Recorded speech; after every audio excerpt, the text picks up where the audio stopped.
Hola, estás viendo el panel de Escuela Sabática de 3ABN y como siempre agradecemos su fidelidad al acompañarnos cada semana en este viaje a través de las Escrituras, explorando una nueva lección en cada trimestre.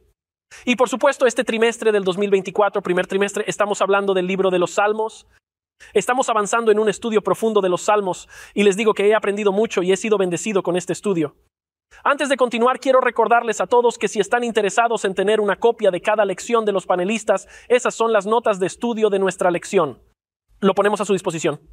Hemos hecho este anuncio varias veces, pero continuaremos haciéndolo porque es algo nuevo que estamos haciendo.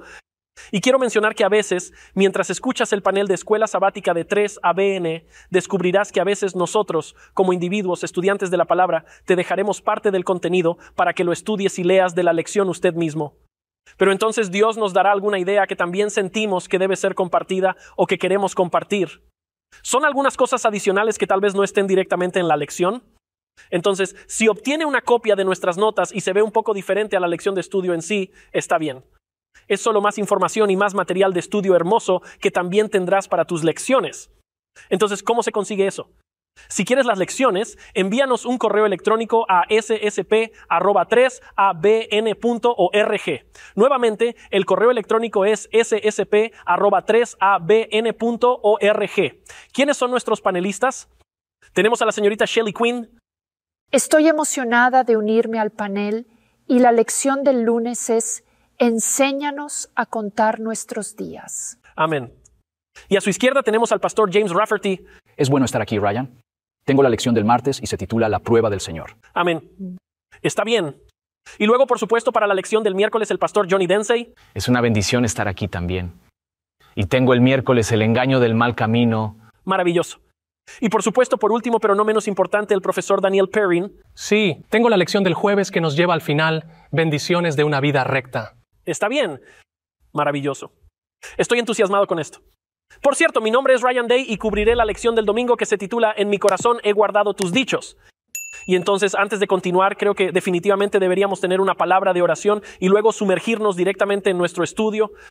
Entonces, Daniel Perrin, ¿podrías orar por nosotros, hermano? Amado Padre Celestial, te damos gracias porque nos has dado en tu palabra todo lo que necesitamos para la vida y la piedad. Y te agradezco que al mirar allí nos lo revelas a través del Espíritu Santo.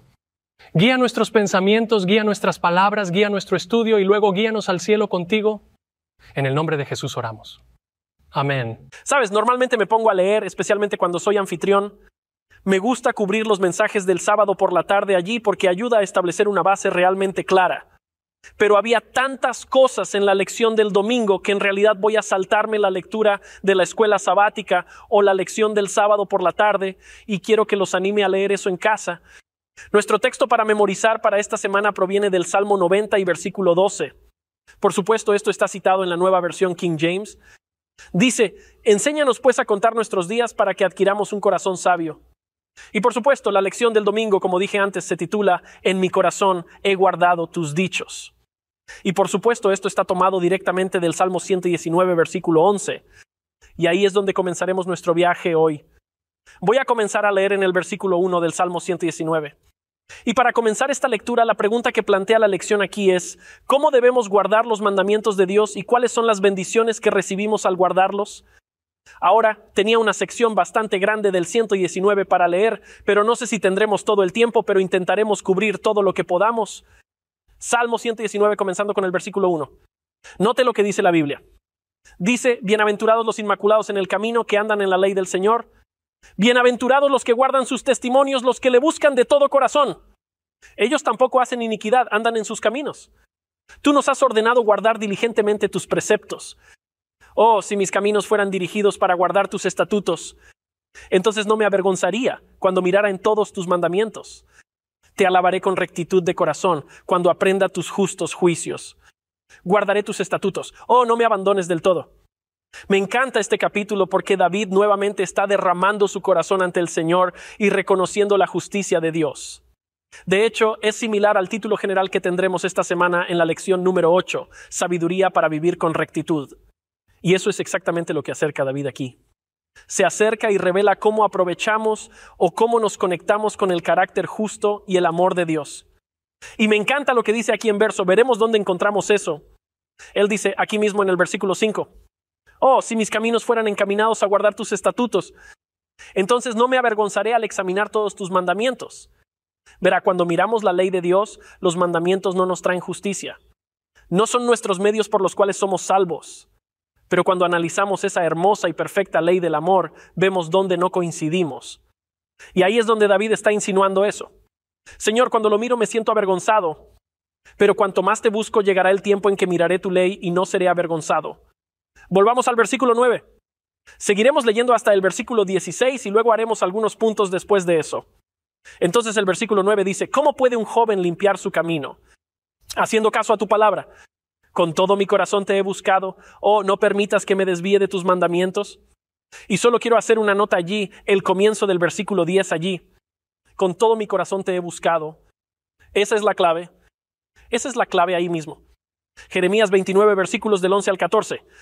¿Qué dice Jeremías allí? Él, o en realidad Dios hablando con Jeremías, él dice, cuando me busquéis con todo vuestro corazón. Encuentro que muchas personas luchan en su caminar con Dios y luchan con el concepto de justicia que encontramos en la ley de Dios, que es un reflejo del carácter de Dios. Y dicen, no puedo estar a la altura de eso. Bueno, ninguno de nosotros puede estar a la altura de eso en nuestras propias fuerzas. Pero a medida que buscamos a Dios y lo buscamos diariamente con todo nuestro corazón, por supuesto, Dios se encuentra con nosotros y nos fortalece con aquello de lo que nosotros no podemos empoderarnos. Continuando con el versículo 11, este es nuestro versículo clave para esta lección en particular. En mi corazón he atesorado tus palabras para no pecar contra ti. Bendito seas, Señor. Permíteme aprender tus estatutos. Con mis labios siempre proclamo todas las sentencias que has dictado. Me alegra seguir el camino de tus testimonios más que poseer muchas riquezas. Siempre medito en tus mandamientos y fijo mi atención en tus sendas. Mi alegría es el cumplir tus estatutos. Nunca me olvido de tus palabras. Me encanta esto. Regresemos y veamos algunas de las palabras clave aquí comenzando con el versículo 11. En mi corazón he atesorado tus palabras. Bueno, continúa diciendo, con mis labios siempre proclamo todas las sentencias que has dictado. Me alegra seguir el camino de tus testimonios más que poseer muchas riquezas. Siempre medito en tus mandamientos y fijo mi atención en tus sendas. El cambio en nuestra vida no se produce de un solo gran salto gigante. No sucede todo en un solo día. Pero lo que encontramos es una transformación en la vida. Ese aspecto santificador de nuestra relación con Dios ocurre con el tiempo. Es un proceso y eso es exactamente lo que vamos a establecer aquí. Eso es lo que David está trayendo aquí. Que mientras más contempla la justicia de Dios, más enfoca sus energías, su tiempo y medita en el Señor porque está contemplando la justicia de Dios. Porque, amigos míos, quiero dejar esto muy claro porque mucha gente leerá este capítulo y me parece muy saturado de mandamientos. Y ciertamente es porque David está resaltando y enfatizando la importancia de los mandamientos en el caminar cristiano con Dios. No podemos eliminarlos, pero tampoco la salvación viene a través de los mandamientos en sí mismos. Dicho esto, quería leer esto de la página de Educación 105 a 106, porque mucha gente tiene esta idea muy legalista de que de alguna manera la perfección viene a través de solo este grandísimo momento en el que simplemente dejas completamente de pecar en un instante y nunca vuelves a pecar por el resto de tu vida. Ahora, obviamente, tratamos y seguimos tratando a medida que crecemos. Dios nos cambia. Él nos forma y nos moldea en su carácter y aquello que solíamos hacer habitualmente ya no lo hacemos porque somos transformados en una nueva criatura en Cristo. Pero quiero leer esto en Educación, páginas 105 y 106. Creo que nos ayuda a comprender cómo ocurre este proceso de perfección dentro de la ley, dentro del concepto o la comprensión de la ley de Dios. Dice que la germinación de la semilla representa el comienzo de la vida espiritual, así que piense en plantar una semilla y desee que crezca y produzca frutos. Dice que el desarrollo de la planta es una figura del desarrollo del carácter. No puede haber vida sin crecimiento. La planta debe crecer o morir a medida que crece, ¿de acuerdo? O bien su crecimiento es silencioso e imperceptible, pero continuo. Así es el crecimiento del carácter. En cada etapa de desarrollo de nuestra vida podemos ser perfectos, pero si el propósito de Dios para nosotros se cumple, habrá un avance constante, la justicia llega de una vez. Obviamente podemos ser declarados justos, podemos ser perdonados, podemos ser llevados a una relación salvadora con Cristo. Pero esa perfección, ese carácter perfecto se desarrolla con el tiempo y en cada etapa de crecimiento de un nivel de desarrollo cristiano al siguiente. Obviamente podemos crecer en Cristo y seremos perfectos en cada etapa. Entonces también quiero leer esto viene de Hechos de los Apóstoles, página 483, y me encanta esto aquí. Dice que quien quiera desarrollar un carácter fuerte y simétrico, el que quiera ser un cristiano equilibrado, debe darlo todo y hacerlo todo por Cristo, pues el Redentor no aceptará un culto dividido, y eso es básicamente lo que David está destacando aquí en el Salmo 119. Se está entregando por completo a la idea de que quiere que Dios esté plenamente en él y a través de él quiere saturar su vida con la justicia de Dios. Así que Dios no va a aceptar un servicio dividido, sino que continúa diciendo diariamente. Me encanta esta palabra. Diariamente debe aprender el significado de la autoentrega. Debe estudiar la palabra de Dios, aprender su significado y obedecer sus preceptos. Eso es lo que acabamos de leer en el Salmo 119. De esta manera podrá alcanzar el estándar de excelencia cristiana. ¿Con qué frecuencia? A diario. Bueno, y luego repite de nuevo día tras día. Dios trabaja con él perfeccionando el carácter que ha de resistir en el tiempo de la prueba final. Y lo vuelve a decir, día a día, el creyente está realizando ante hombres y ángeles un experimento sublime mostrando lo que el Evangelio puede hacer o lo que el Evangelio puede hacer por los seres humanos caídos. Solo quería dejar eso claro porque Pablo incluso lo menciona en sus escritos. Por ejemplo, en Romanos capítulo 1, ese famoso pasaje del Evangelio allí, ese mensaje en los versículos 16 y 17 cuando dice, porque no me avergüenzo del Evangelio, porque es poder de Dios para salvación a todo el que cree, primero al judío y también al griego. El versículo 17, porque en el Evangelio la justicia que viene de Dios se revela de fe en fe, como está escrito, el justo vivirá por la fe. De modo que de fe en fe comunica un sentido de progresividad de un nivel de desarrollo del carácter cristiano al siguiente. Segunda de Corintios capítulo 3 y versículo 18 escribe esto nuevamente. Noten, pero todos nosotros con el rostro descubierto contemplando, de eso es de lo que David está hablando.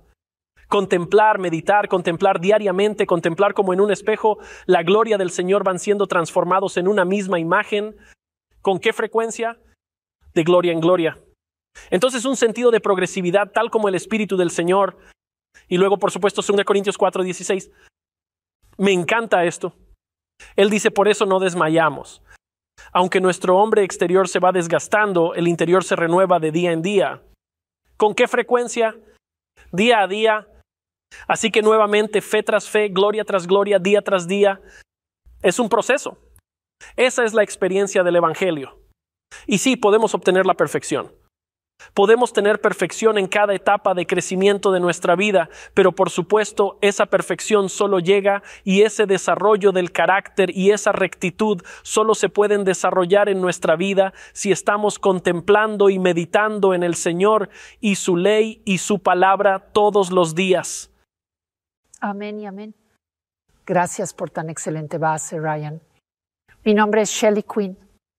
La lección del lunes es Enséñanos a contar nuestros días.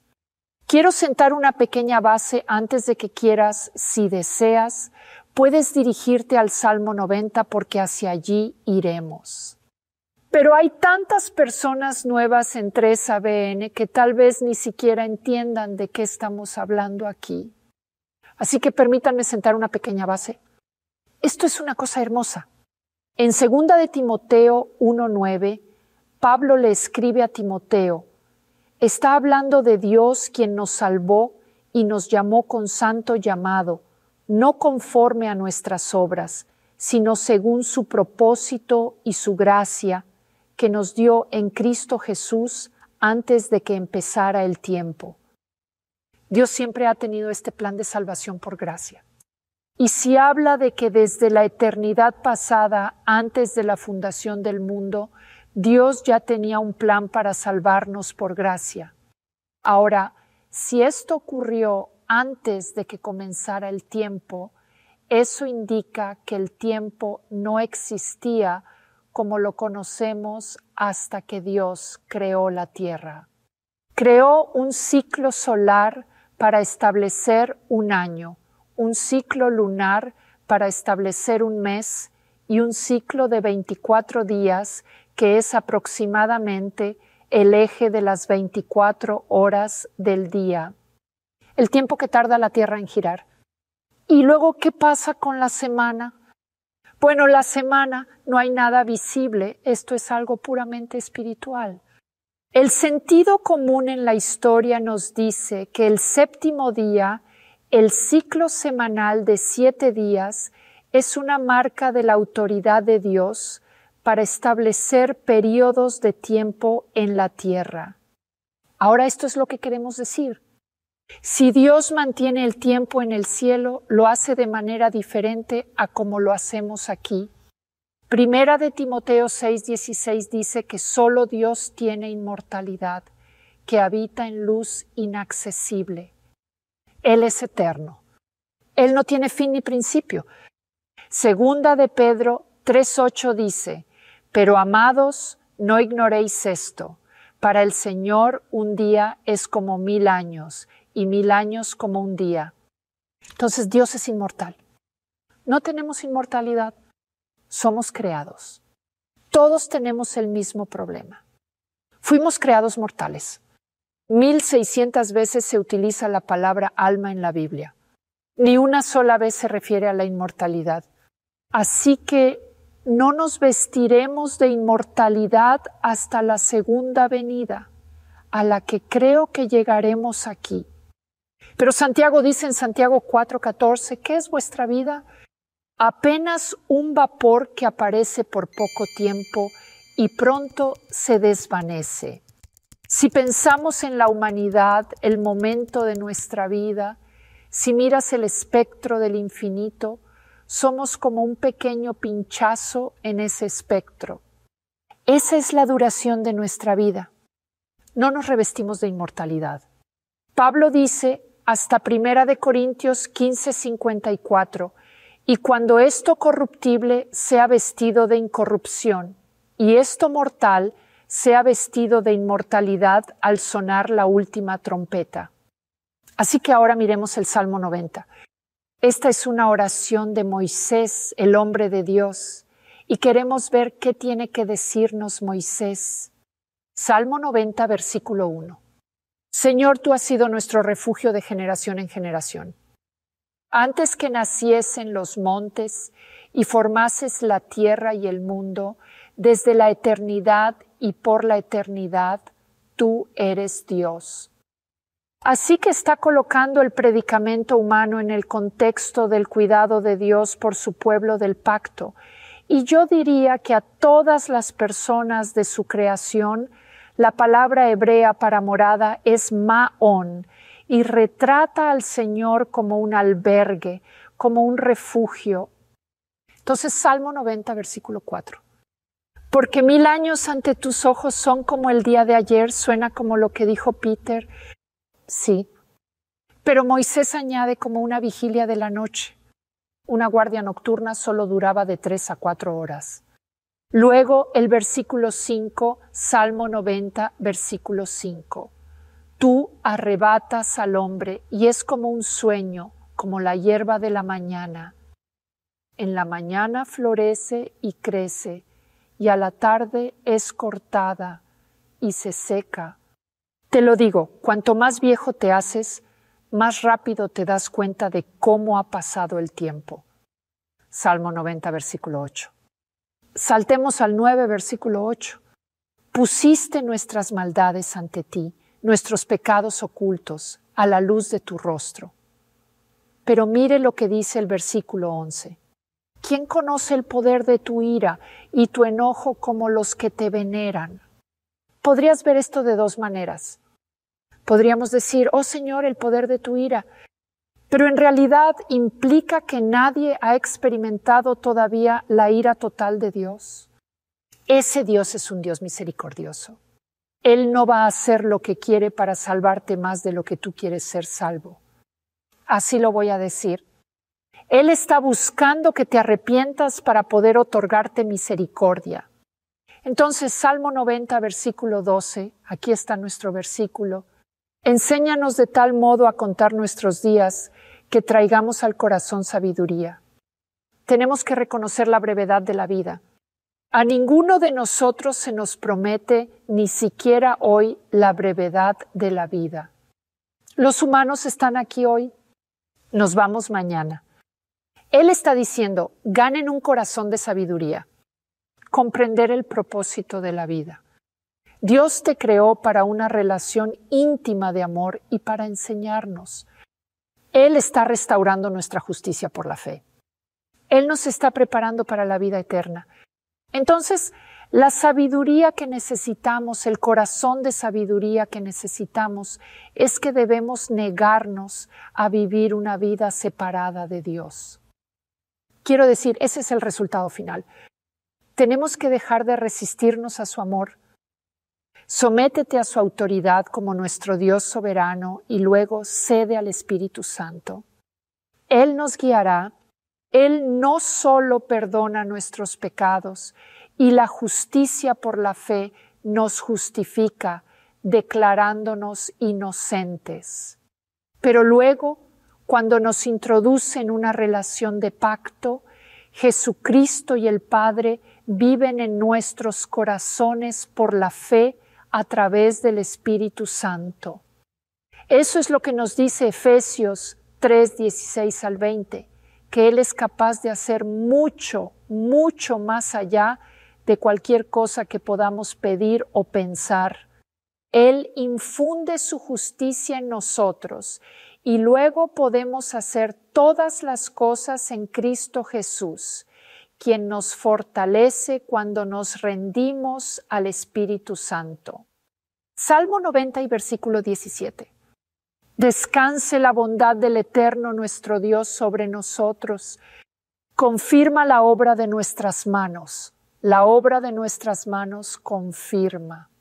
En nuestra breve vida, Dios le dará valor y propósito a nuestra vida y Él nos guiará.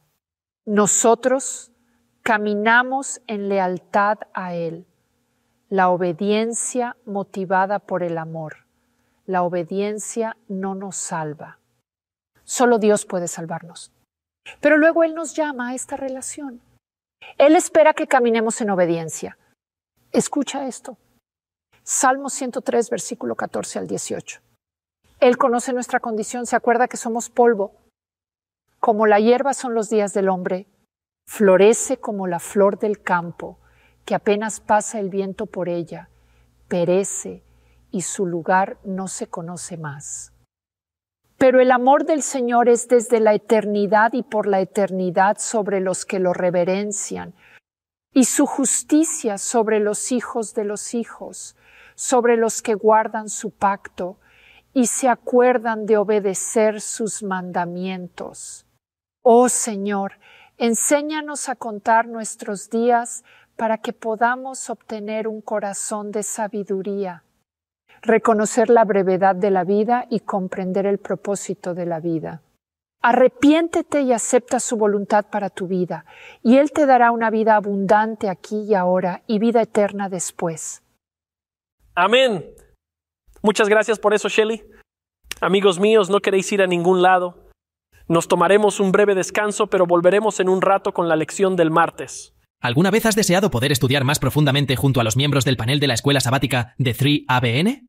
Pues ahora puedes. Solo tienes que enviar una solicitud por correo electrónico a ssp@3abn.org y te enviaremos semanalmente por correo electrónico las notas de los panelistas de la escuela sabática para mejorar tu propio estudio de la palabra de Dios. La dirección es ssp@3abn.org. Nos encantaría enviarte sus notas tal y como las han preparado. Gracias por vernos y gracias por formar parte de nuestra familia del panel de escuela sabática de 3ABN.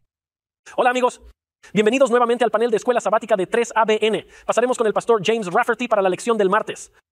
Gracias, Ryan. Gracias, Shelley. ¿Tengo la lección del martes? Mi nombre es James Rafferty y el título de nuestra lección del martes es La prueba del Señor. Nos vamos a centrar o aterrizar en el Salmo 104-105, versículos 17 al 22. Ahora, la lección resalta el Salmo 81 y el Salmo 95 también, y esos definitivamente son buenos conocimientos sobre lo que vamos a cubrir, pero nuestro tiempo se centrará en el Salmo 105, que muestra que las pruebas eran el medio que Dios tenía para probar la confianza de José en la palabra de Dios acerca de su futuro. Y las referencias trimestrales, Génesis 37, 5 al 10 y Salmo 105, versículo 19. La palabra hebrea Sarath prueba, en el versículo 19, transmite una sensación de purga, refinamiento o purificación, continúa diciendo la lección.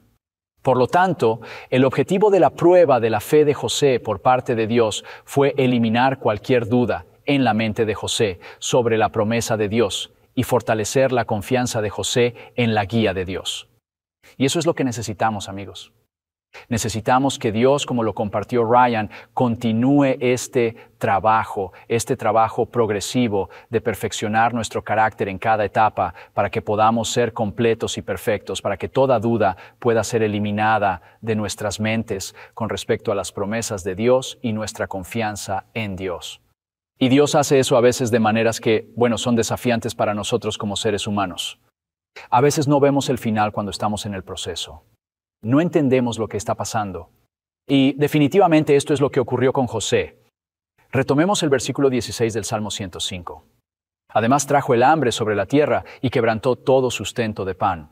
Así que esto es entrar en la historia de lo que está sucediendo en Egipto, donde José es un esclavo en este momento, o en realidad está en prisión, en Egipto, donde hay una hambruna que viene sobre la tierra, o una hambruna está a punto de venir sobre la tierra. El faraón tiene estos sueños de 7 años de abundancia y 7 años de hambre, y esto es como un resumen de toda la experiencia. En el versículo 17, envió a un hombre delante de ellos, a José, vendido por siervo. Así que José en realidad es vendido como esclavo, en esclavitud por su propia familia, sus hermanos, sin que su padre lo sepa, quien se lamentaba de la pérdida de José. Los hermanos de José le dijeron a su padre que José probablemente fue asesinado por algún tipo de animal salvaje. Y por eso piensa que José se ha ido para siempre. José, en cambio, afligieron sus pies con grillos, versículo 18, y lo aprisionaron con cadenas porque fue acusado de atacar a la esposa de Potifar y se presentó contra él una acusación de agresión sexual. No era verdad. Él fue arrojado a la prisión de los egipcios y allí permaneció hasta el versículo 19, hasta que se cumplió su predicción, el dicho del Eterno probó a José. Entonces José está pasando por esta prueba. José ha entregado su corazón completamente a Dios. Mientras sus hermanos lo venden y viaja a Egipto, decide en su mente, en su corazón, que este pequeño niño mimado, el hijo especial de este pequeño padre, pondrá completamente su confianza en Dios. Y por supuesto, muchos de nosotros hacemos eso en nuestras vidas. Nosotros ponemos toda nuestra confianza en Dios. Nosotros entregamos nuestras vidas en las manos de Dios. Le damos, ya sabes, toda la angustia y las pruebas por las que estamos pasando. Y sin embargo, a pesar de ello, todavía pasa por pruebas importantes. Él todavía pasa por dificultades. A veces pensamos, si entrego mi vida al Señor y especialmente pasar por esta prueba, simplemente se la entregaré a Dios y Dios se encargará de todo. Todo saldrá oliendo a rosas y todo irá bien. No es el caso especialmente en la experiencia de José y podemos verlo en la experiencia de muchos miembros del pueblo de Dios. Porque Dios tiene un propósito mayor que no siempre vemos. Él tiene algo más que está trabajando en el fondo y está buscando personas, como dice aquí en el versículo 17, está buscando personas que pueda enviar. Envió un hombre delante de ellos. ¿Cómo los envió? Bueno, al igual que Daniel lo envió como esclavo, como cautivo, lo envió a hacer evangelismo cautivo, podríamos decir. Dios está prevaleciendo en nuestras vidas. Incluso cuando vemos que suceden cosas malas, Dios tiene un propósito. Romanos capítulo 8, versículo 28 dice, sabemos que todas las cosas obran para el bien de los que aman a Dios, de los que han sido llamados según su propósito. Ahora bien, no siempre sabemos cuál es ese propósito, pero podemos confiar en Dios para ello. Entonces dice en el versículo 20, el rey le soltó, incluso el gobierno del pueblo, y lo dejó en libertad. ¿Por qué? Debido a que José tenía este don que Dios le había dado, al igual que Daniel, tenía el don de interpretar sueños. Y Faraón tuvo estos sueños acerca de estas vacas gordas y estas vacas flacas y estas espigas de maíz llenas y estas espigas de maíz enfermas. Y él no sabía lo que querían decir. Y vino José y le dijo, oye, tienes 7 años de abundancia. Tienes 7 años de hambruna. Y los 7 años de abundancia vendrán primero y luego seguirán los 7 años de hambruna. Y como pudo interpretar el sueño del faraón lo nombró gobernante en Egipto. Lo hizo señor de su casa, versículo 21, gobernante de todos sus bienes, para obligar a sus príncipes a su voluntad, para enseñar sabiduría a sus senadores. Israel también entró en Egipto, por eso ahora los hermanos de José vienen a Egipto porque el hambre que se ha extendido por toda la región los ha afectado a ellos y a su ganado y su futuro y su esperanza. Y entonces vinieron a Egipto y vinieron buscando ayuda del faraón y en realidad de su hermano José, a quien ya no reconocen. Y Jacob residió en la tierra de Canaán y aumentó mucho su pueblo y los hizo más fuertes que sus enemigos. Así que no veremos aquí la historia de estos dos últimos versículos, pero ahora queremos pasar al capítulo 45 de Génesis, donde retomamos la historia de la llegada de los hermanos de José a Egipto. En el versículo 1 del Génesis capítulo 45, José ya no podía contenerse ante todos los que estaban a su lado y clamó, «Haced salir a todos». Y no quedó nadie con José cuando se dio a conocer a sus hermanos. Entonces, ahora han venido los hermanos que los vendieron a Egipto como esclavos. No saben que es José, él ha cambiado, no se ve como el mismo, por supuesto, y están pidiendo ayuda para su familia. Y por supuesto, José recuerda todo lo que hicieron y mientras hablan, están explicando allí y tienes que leer la historia completa para obtener los detalles. Pero José ordena a todos los guardias, a todos los egipcios que se vayan. Entonces empezó a llorar en tan alta voz que lo oyeron los egipcios y lo supo también la casa de Faraón. Y José dijo a sus hermanos, versículo 3, y dijo José a sus hermanos, yo soy José. ¿Vive aún mi padre? Y sus hermanos no podían responder porque estaban turbados ante él. Entonces dijo José a sus hermanos, acercaos a mí. Y ellos se acercaron. Y él repitió, yo soy José, vuestro hermano, el que vendisteis a Egipto. Ahora, no os entristezcáis, ni os enojéis con vosotros mismos por haberme vendido acá, que para preservación de vida me envió Dios delante de vosotros, continúa aquí en el versículo 6, que ya hubo 2 años de hambre en la tierra, y aún quedan 5 años en que no habrá arada ni siega. Dios me envió delante de vosotros para que vosotros sobreviváis, para daros vida por medio de una gran liberación. Así no me enviasteis vosotros acá, sino Dios, que me ha puesto por padre de Faraón, por señor de toda su casa y por gobernador de toda la tierra de Egipto. Esa es la perspectiva que obtenemos cuando miramos el panorama general. Esa es la perspectiva que tenemos en la vida de José. Fue tan poderoso para José que José en realidad nombró a su primer hijo Manasés en Génesis 41:51. Y esa palabra Manasés significa hacer olvidar, porque Dios había hecho que José olvidara todo lo que sus hermanos le habían hecho. ¿Bien? Porque Dios tenía un propósito mayor y José cumplió ese propósito. Y el carácter de José, la fe de José, las dudas de José disminuyeron. Su carácter y su fe se fortalecieron. José había crecido, como decías, Ryan, había crecido. No es que antes fuera una mala persona, había entregado su corazón al Señor, pero ahora había crecido en su carácter, en su fe, en su confianza en Dios. Y a veces, Dios permite que nos lleguen pruebas para que podamos crecer. Vemos esto una y otra vez. Por ejemplo, Moisés fue probado en el monte Sinaí, allí cuando el pueblo danzaba alrededor del becerro de oro. José como Moisés fue probado. Apártate de ellos. Sepárate de ellos. Los destruiré y haré de ustedes una nación completamente nueva, una denominación completamente nueva. Y Moisés dijo, no, Señor, no voy a hacer eso. Bórrame del libro. Si no puedes salvarlos, yo no seré salvo sin ellos. No quiero ser salvo sin ellos. Estaré perdido con ellos en lugar de salvo sin ellos. Y Moisés estaba siendo probado. Su amor estaba siendo puesto a prueba. Puedes leer esto en el libro Patriarcas y Profetas, página 319. Y ya sabes, vamos a hacer una prueba. En estos últimos días, Dios nos va a probar y Dios está probando nuestro amor por aquellos que nos persiguen. Mientras Stephen estaba siendo apedreado hasta morir, dijo, Padre, no expongas el pecado de su cargo. Mientras Jesús estaba en la cruz, dijo, Padre, perdónalos. No saben lo que hacen. Moisés dijo, prefiero ser borrado del libro que ser salvo sin ellos. Dios está probando nuestro carácter. Dios está probando nuestros corazones. ¿Cómo nos sentimos hacia aquellos que nos persiguen? ¿Seremos capaces de resistir esta prueba en estos últimos días?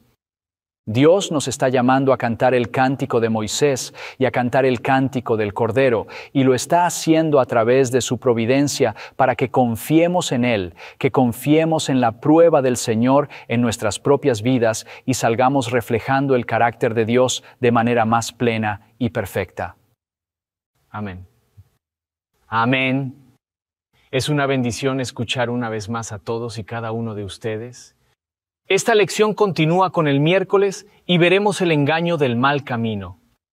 Mi nombre es John Dinsey y estamos viendo el Salmo 141. Comencemos en el versículo 1. Oh Eterno, a ti he clamado, apresúrate a venir hacia mí. escucha mi voz cuando te invoco. ¿No es interesante la forma en que se expresa esto? Es como, Señor, te clamo. Y es interesante la forma en que se expresa porque es como si estuviera tratando de llamar la atención de Dios. Señor, Señor, a ti clamo. Apresúrate a ayudarme y presta oído a mi clamor, a mi voz cuando a ti clamo.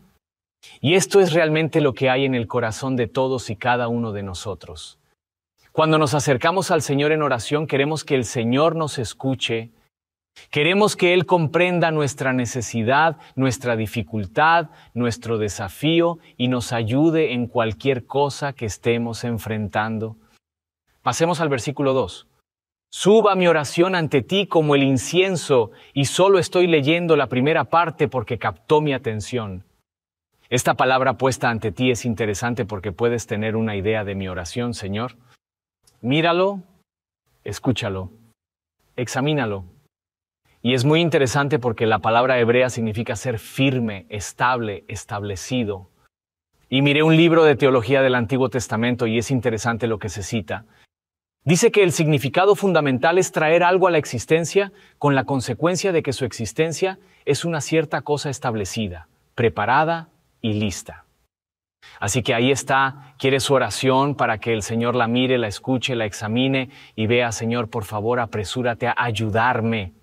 Ahora, como pudimos ver, continúa en el versículo 2, volviendo atrás, que mi oración se diga delante de vosotros como incienso. Bueno, ¿qué pasa con el incienso? Entra el incienso. Hay que fijarse en el incienso porque está ahí y el olor es tal que te llama la atención también. Que mi oración sea dicha ante vosotros como incienso. Notarás el incienso porque su aroma es tal que lo notarás absolutamente. Y que mi oración sea apta delante de ti como incienso. Y ahora escuche la siguiente parte. El alzar de mis manos como la ofrenda de la tarde. Estos son lenguajes muy descriptivos en esta oración. Y en cuanto al incienso, quiero mencionar que el incienso se ofrecía cada mañana y cada tarde delante del Señor sobre el altar de oro, y éste estaba delante del velo del santuario. Y esto menciona la oración. Señor, delante de ti quiero mi oración delante de ti. Por favor, apresúrate a ayudarme. Ahora, con respecto a esto, voy a hacer un pequeño desvío aquí, mientras consideramos la oración que se menciona aquí. Y les estoy citando del libro adventista en la página 212 y quiero hacer un llamamiento a las familias para que tengan adoración matutina y vespertina con su familia.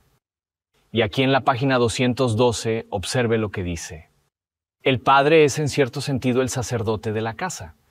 Y quiero hacer un llamamiento a los padres para que asuman ese papel, para que comprendan que son el sacerdote de la casa. Debes tomar la iniciativa de tener adoración en la mañana y en la tarde con tu familia, para poner sus mentes en el Señor, presentar sus preocupaciones de oración ante el Señor y alabar al Señor con canciones. La forma en que vivimos estos días lo hace un poco difícil, pero debemos entender que esto es importante. Continúo. Al colocar sobre el altar de Dios el sacrificio de la mañana y el de la tarde, se debe animar a la esposa y a los hijos a unirse en esta ofrenda y también a participar en el cántico de alabanza. Por la mañana y por la tarde, el padre, como sacerdote de la casa, debe confesar a Dios los pecados cometidos por él y sus hijos durante el día. Oh, esto es interesante. ¿No sabíais, padres y madres, que debéis confesar los pecados de vuestros hijos? Sí, y dice que deben confesarse aquellos pecados que han llegado a su conocimiento y también aquellos que son secretos y que solo el ojo de Dios ha conocido. Esta regla de acción, cumplida con celo por el padre cuando está presente o por la madre cuando está ausente, redundará en bendiciones para la familia. Y vas a colocar en la mente de tus hijos la necesidad que todos tenemos de venir delante del Señor y presentarnos delante del Señor en la mañana y en la tarde. Y esto les ayudará durante toda su vida. Sabes, es interesante que en el entendimiento judío o incluso en sus enseñanzas, los padres son los principales responsables de confesar los pecados de sus hijos. y tienen toda esta ceremonia, el bar mitzvah, que cuando tienen 13 años de edad quedan liberados mentalmente de tener que confesar los pecados de sus hijos. Pero creo que como padres y madres amamos tanto a nuestros hijos que llegaremos a los 13 años. Incluso según F.C. Gilbert, tienen este dicho de que el padre dice, me deshago de ti, me deshice de ti. Estás solo en esto. Básicamente ahora eres responsable de tus propios pecados. Y realmente puedes mirar a Job y él nos muestra un buen ejemplo en lo que hizo para ofrecer sacrificios a favor de sus hijos al Señor. Continuamos de regreso al Salmo 141, versículo 3, poderosa declaración hecha aquí. Oh Señor, guarda mi boca, guarda la puerta de mis labios. ¡Wow! Todos necesitamos hacer eso.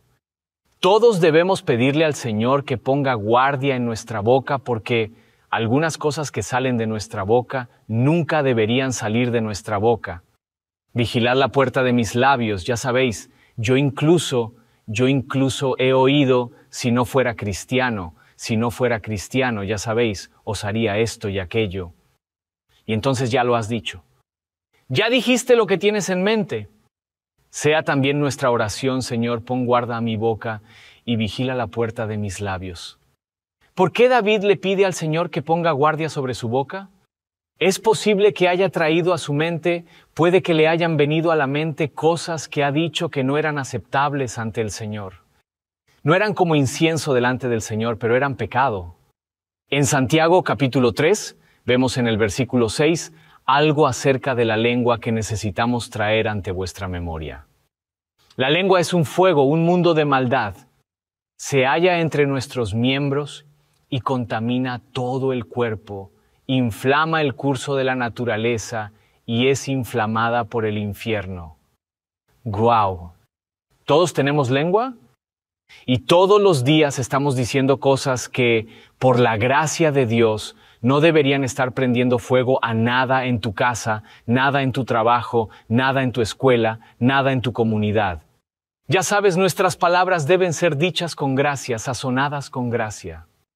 Note que dice en el versículo 10, de una misma boca proceden bendición y maldición. Hermanos míos, esto no debe ser así. Ahora quiero traerles el otro lado.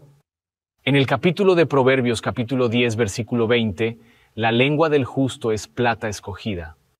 ¡Guau! Eso es maravilloso. El corazón de los malvados vale poco. Entonces, por la gracia del Señor, nuestra lengua puede pronunciar palabras que son como plata escogida, que son de gran influencia, que son de beneficio para los demás. Que el Señor nos ayude a hacer eso y a comprometernos completamente con el Señor para que nuestras palabras a lo largo del día traigan alabanza al Señor y atraigan a la gente a Jesús. Volvamos al Salmo 141 y al versículo 4. No dejes que se incline mi corazón a cosa mala, a obras impías con los malhechores. No coma yo de sus deleites. Nuevamente tenemos aquí palabras poderosas para considerar. Aquí, pidiendo al Señor que le ayude a no inclinar el corazón hacia algo malo. En otras palabras, no dejes que las malas tendencias me lleven de tal manera que voy a practicar malas obras. La lección resalta algo poderoso. Y es que este versículo en particular muestra una progresión hacia el engaño de la maldad. Y aparentemente David entendió que sus palabras y las cosas en su corazón pueden construir y empeorar cada vez más en el sentido de que comenzaría a practicar cosas malas con aquellos que obran iniquidad. Y ahora, solo nos queda tiempo para compartir con vosotros Romanos 12, versículo 2. Y no os conforméis a este mundo, sino transformaos mediante la renovación de vuestra mente, para que podáis comprobar cuál es la buena voluntad de Dios, agradable y perfecta. Esta es una oración poderosa y debe ser considerada, meditada y convertida en una oración de tu vida para pedirle al Señor que considere tus oraciones como incienso y que ponga un protector sobre tu boca y te ayude en tu corazón para que no se dediquen a hacer cosas malas. El tiempo se me ha ido volando mientras escuchaba esto. Esto ha sido bueno. Y he sido bendecido con cada una de estas lecciones, pero tenemos una más para terminar aquí.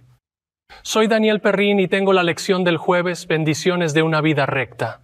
Ahora todo el libro de los Salmos, 150 capítulos, está organizado en 5 colecciones o 5 libros. Y el comienzo mismo de las 5 colecciones comienza con esta palabra bendito. Ahora bien, el libro de Mateo, con los vínculos más claros con el Antiguo Testamento, registra 5 sermones de Jesús, como los 5 libros de los Salmos o los 5 libros del Pentateuco. Y el primero de esos 5 sermones, el Sermón del Monte en Mateo 5 al 7, comienza con Bienaventurados los pobres de espíritu. Ahora, el último libro de la Biblia registra 7 bendiciones, 7 bienaventuranzas. El último en Apocalipsis 22:14. Dichosos los que guardan sus mandamientos para que tengan derecho al árbol de la vida y entren por las puertas en la ciudad. Así que todo el libro de los Salmos, el título hebreo del libro de los Salmos es Tehilim, alabanzas. Así comienza la primera alabanza a Dios, Salmo 1, verso 1, bendito. Nos hacemos una idea de que la vida que Dios desea para nosotros es una vida de bendiciones. Y luego entendemos la causa de ello. Es el hombre que no sigue el consejo de los impíos, ni está en el camino de los pecadores, ni se sienta en la silla de los escarnecedores, sino que se deleita en la ley del Señor y en su ley medita día y noche. Bienaventurada esa persona. Entonces, ¿qué significa ser bendecido o bienaventurado? Podemos diluir el significado de las palabras, podemos hacer esto cuando alguien estornuda, salud, o bendiga tu corazón.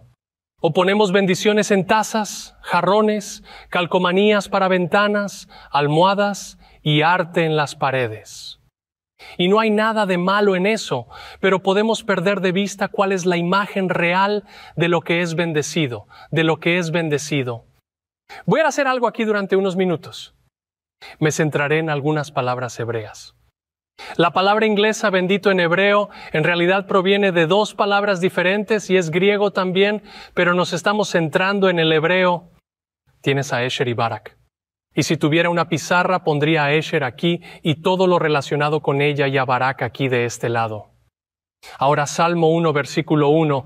Bienaventurado el hombre que no sigue el consejo de los impíos. Ese es Esher bendito. Así, Esher aparece 45 veces en el Antiguo Testamento. Generalmente se traduce como bendito o feliz. Es la palabra para ser bendecido. Esher es estar en una buena posición que es envidiosamente deseable. Es algo bueno que la gente mira y les gusta. La raíz de la palabra Oshir significa ir derecho, avanzar, progresar. En otras palabras, eres tú quien da pasos hacia un buen resultado que termina positivamente. Puede ser la prosperidad carnal que a veces algunos miran y dicen buena fortuna. Eres afortunado. Esta es la vida feliz y próspera. Ahora bien, esta palabra, Esher, nunca se usa en conexión con Dios porque Dios no nos bendice para que seamos envidia de los demás y no hay nada de lo que tenemos que Él desee con envidia. Esher no se usa como dado del hombre hacia Dios porque no podemos ser como Dios. Por eso está reservado para el hombre en la Biblia. Ahora bien, Barak, por el contrario, esto suele emitirse de mayor a menor. Esto denota superioridad. Entonces un padre puede Barak bendecir a un hijo. Un rey puede Barak bendecir a sus súbditos.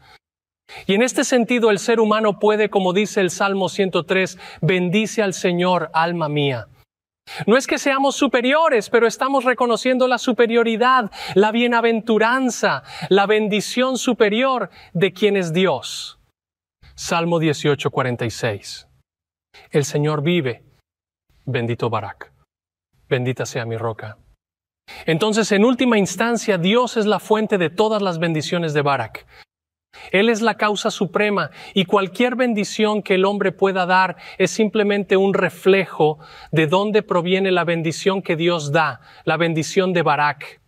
Y por eso se usa a menudo bendición Barak como un otorgamiento, una entrega de regalos. Dios la inicia y Él también puede darla cuando no la merecemos, cuando no hemos hecho nada para merecer un regalo de Dios. Por otra parte, Esher, esta bendición de aquí, esa felicidad que se desea con envidia, no es necesariamente un regalo de Dios. Es la consecuencia de seguir a Dios. Es el resultado natural de las cosas que hacemos. Y esto no quiere decir que somos salvos por nuestras obras, sino que simplemente hay consecuencias naturales al seguir a Dios. Y entonces cuando se pronuncia la bendición de Esher, es más bien una felicitación o un reconocimiento de cómo es la vida de alguien que sigue a Dios. Así que aquí está el punto. Hay una bendición que Dios nos da que no podemos ganar y Él inicia. Este es Barak. Génesis 122, la primera vez que encontramos esta palabra en la Biblia. Y Dios los bendijo diciendo, fructificad y multiplicaos. No podrían hacer eso por sí mismos. Génesis 12:3, bendeciré a los que te bendigan y maldeciré a los que te maldigan. Y en ti serán benditas todas las familias de la tierra. Eso es Barak dado por Dios. Dios inicia esto. Dios hace que esto suceda. Por otro lado está la bendición Esher, que es simplemente un reconocimiento de la condición de vida de quienes siguen a Dios, consecuencia de seguir y obedecer a Dios. A continuación se muestran algunos ejemplos de los salmos. Salmo 34:8. Gustad y ved qué bueno es el Señor. Dichoso Esher, el hombre que confía en Él. Reverenciad al Eterno, vosotros sus santos, porque nada les falta a los que lo respetan. Salmo 41, versículo 1. Bienaventurado el que considera a los pobres. El Señor lo librará en tiempos de angustia. Esta es nuestra acción considerando a los pobres. Salmo 84:5. Dichoso el hombre que tiene su fortaleza en ti, en cuyo corazón están tus caminos. Aquí hay alguien que da los pasos hacia el santuario para el sacrificio y recibe la bendición, y su vida será mejor, más feliz, gozosa, envidiable. Salmo 112:1. Dichoso el que reverencia al Eterno y en sus mandamientos se deleita en gran manera. Si amas los mandamientos de Dios, caminarás en tu vida de tal manera que obtendrás recompensas simplemente porque caminar en el camino de Dios es el camino que producirá un resultado positivo. Salmo 119, verso 1. Tengo algunos más. Bienaventurados los de camino inmaculado que caminan en la ley del Señor. Aquí hay una persona que dice, me pondré totalmente bajo la autoridad de Dios. Y cuando estoy bajo la autoridad de Dios, entonces el resultado de Dios se manifestará en mi vida. Y como hemos visto, eso no siempre será instantáneo como en la vida de José. Pero cuando miramos la vida de José, vemos, vaya, esa persona vivió una vida y cosechó el resultado de la obediencia a Dios. Hagamos un par más. Salmo 128, verso 1 y 2. Dichoso el que venera al Eterno, el que anda en sus caminos. Comerás del trabajo de tus manos, serás dichoso y todo te irá bien. Ahí está la palabra Esher otra vez. Y os irá bien. Aquí hay una persona que ama el camino de Dios y trabaja. En realidad están haciendo la obra de justicia. Salmo 146:5. Feliz el que tiene la ayuda del Dios de Jacob, que pone su esperanza en el Eterno su Dios. Y finalmente, Salmo 1 y 2. Dichoso el hombre que no anda en el consejo de los malos, así que no ganáis nada sin una vida recta. Hay una consecuencia. Hay un resultado. Si no robas, no te meterás en problemas. Y es más envidiable no estar en prisión por lo que hayas hecho que estar en prisión. Entonces sería fantástico si nuestras traducciones al inglés pudieran hacer una diferenciación aquí, porque los hebreos que leyeron esto vieron esas palabras claramente diferentes. La lección viene de la jardinería. No hay cultivo que surja sin sol ni lluvia. Eso tiene que suceder, pero eso no viene de mí. Ese es un regalo de Dios. Ese es Barak, pero no hay cosecha que llegue si no se planta una semilla, no se labra la tierra y no se cuidan las plantas. Y eso pasa conmigo. Dios no hace eso por mí. Hay una bendición que viene de mi participación. Así que no podemos decir, Señor, bendíceme y que Dios nos bendiga inmerecidamente, ni decir, Señor, bendíceme y después no participamos. Y es por eso que escucho cosas santas. Veo cosas santas. Participo en las cosas santas. Y cuando pongo mi vida en condiciones en las que Dios pueda bendecir, cuando hago las cosas que Él puede bendecir, entonces cosecharé la bendición. Buscad primero su reino y su justicia, y todas estas cosas os serán añadidas. Haz lo que Dios pueda bendecir y la bendición seguirá. Amén.